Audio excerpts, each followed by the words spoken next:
सत श्री अकाल दोस्तों, मैं डॉक्टर कंवर सम्राट सिंह समाणा आयुर्वेद क्लीनिक तो दोस्तों अज मैं आपके रूबरू आयुर्वेद का एक बहुत ही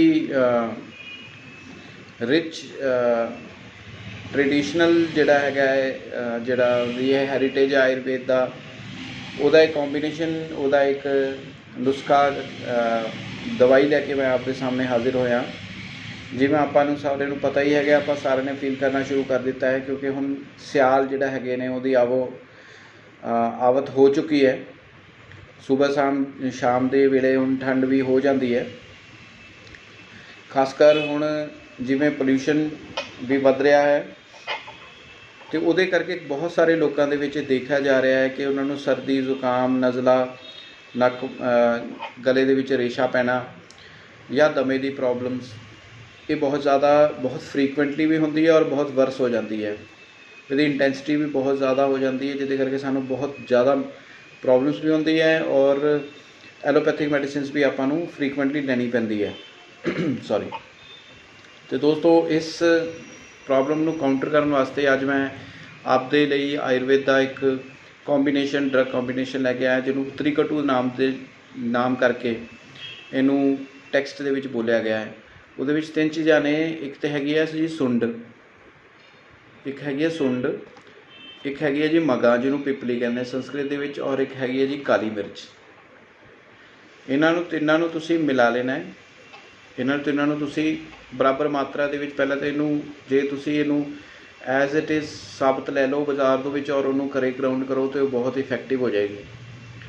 से तुसीं इन्होंने फ्रैश लैके बाज़ार चों इन्होंने तुसीं कुट लेना है या ग्राइंड कर लेना है और इहदा तुसीं इक्वल क्वांटिटी दे विच मिलाने तीनों चीज़ां, जिवें 30 ग्राम सुंड, 30 ग्राम पाउडर सुंड का पाउडर, 30 ग्राम मगा का पाउडर और 30 ग्राम ही काली मिर्च का पाउडर, ये आपने मिला लेने हैं।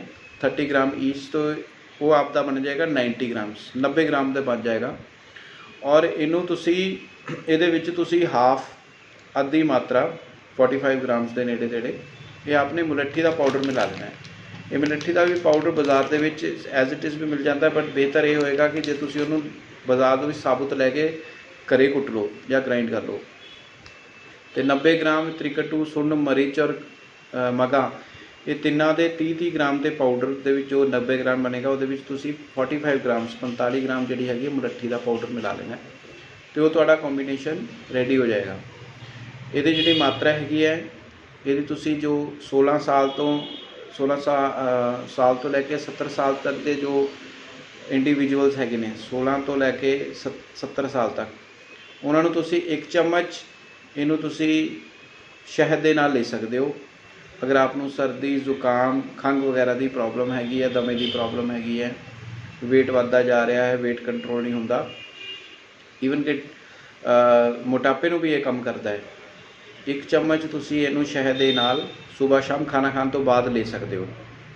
अगर बच्चा 16 साल तो घट है, अगर छोटा 16 साल तो घट उम्र है 16 तो लैके 7 साल तक तो तुसी इनू आधा चम्मच दे सकते हो शहद के नाल खाना खाने तो बाद। और अगर बच्चे की उम्र 7 साल तो छोटी है 7 तो 3 साल का तो तुसी उन्होंने आधा चम्मच दे सकते हो। और 3 साल तो छोटे बच्चा जिहड़ा है उन्होंने तुसी सिर्फ चम्मच का 1/3 हिस्सा 1/3 वो तुसी दे सकते, जो कि 1 ग्राम के नेड़े तेड़े बनेगा, तुसी शहद के नाल खाना खाने तो बाद बच्चे को दे सकते हो।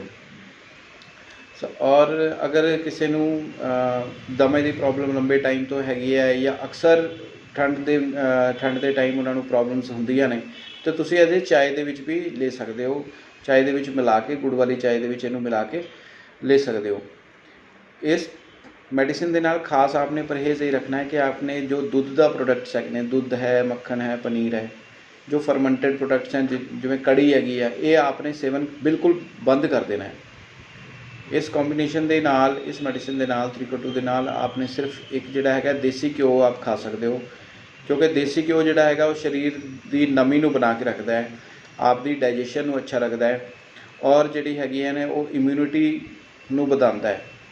और जदों ये त्रिकटू आपां लैंदे आ, ये कॉम्बीनेशन आपां लैंदे आ तो घी जिहड़ा हुंदा है देसी घी जिहड़ा हैगा वो ज़्यादा अच्छी तरह एब्जॉर्ब होंदा है, साडी बॉडी नूं वो अच्छी तरह नरिश करता है, उन्होंने तरोताज़ा रखता है। जिहड़ी ਛਾਈਆਂ ਵਗੈਰਾ ਦੀ ਪ੍ਰੋਬਲਮਸ ਹੁੰਦੀਆਂ ਨੇ, ਜੋੜਾਂ ਵਗੈਰਾ ਦੀ ਦਰਦ ਦੀ ਪ੍ਰੋਬਲਮਸ ਹੁੰਦੀਆਂ ਨੇ, ਉਹ भी नहीं ਹੁੰਦੀਆਂ।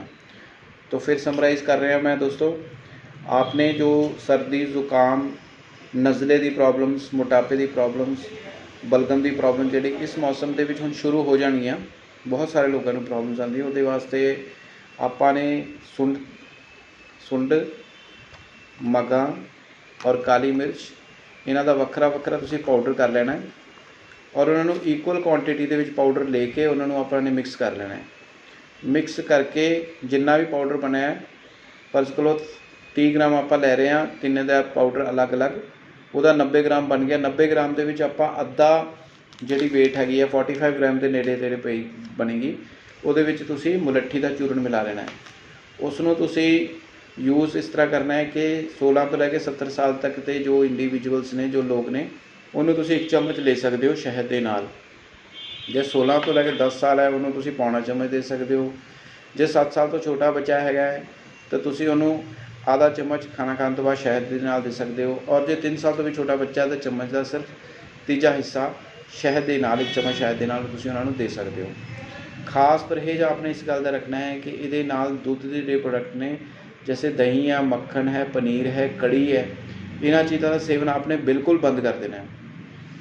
और ये नाल तुसी खाने दे विच जदों तुसी इहनूं ले रहे हो या आपनूं ऐसी जो प्रॉब्लम्स आंदियां ने तो तुसी देसी घी का सेवन कर सकते हो।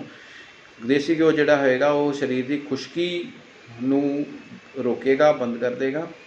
और दूसरी गल है वो डाइजेशन नूं इंप्रूव करेगा, क्योंकि ये जिहड़ी मैडिसिन हुंदी है डाइजेशन नूं वधांदी है, तुहाडी शरीर की इम्यूनिटी पावर वधा दिंदी है, तुहाडी बॉडी की जिहड़ी डाइजेशन पावर है उन्होंने वधा दिंदी है। और जिवें ये बच जाणगियां ते आपां नूं जिहड़ियां सीजनल प्रॉब्लम्स आंदियां ने या फ्लू, सर्दी, जुकाम, खंघ, दमा, मोटापा, नज़ला गिरना, ये सारिया प्रॉब्लम्स बिल्कुल बंद हो जाएंगियां। यूज़ इनू कदों तक करना है आप देख लो, जदों तक आपकी प्रॉब्लम 5 तो 7% तक या 10% तक रह जाती है, बाकी उस टाइम तक तुसी इहदी डोज नू टैपर करना शुरू कर देना है। मतलब विद पैसेज ऑफ टाइम जिवें तुसी 1 चम्मच लै रहे हो, 1 चम्मच तो आधा चम्मच और अद्धे चम्मच तो लैके उन्होंने फिर बंद कर सकते हो। विद 7 तो 10 दिन के तुसी इहनूं बंद कर सकते हो। जितना तुसी परहेज इहदे नाल अच्छा करोगे, जिवें मैं आपनूं खास दस्सिया है कि दुध के जिहड़े प्रोडक्ट्स ने, मक्खन, पनीर, लस्सी, कड़ी, इन्हां चीज़ों का तुसी जिन्नी जल्दी बंद करोगे ये मेडिसिन उन्नी जल्दी इफेक्टिव रहेगी। इस कॉम्बीनेशन के लिए किसी प्रकार की आपनूं कोई क्वेरी है, कोई क्वेश्चन है, तुसी मैनूं पुट कर सकते हो। ये मेडिसिन बहुत ही आसानी के नाल मिल जाती है। और सब तो बेहतर ये होएगा कि तुसी इहनूं खुद परचेज़ करके, इन्हों साबुत परचेज़ करके जे अपने घरे इहदा पाउडर करो।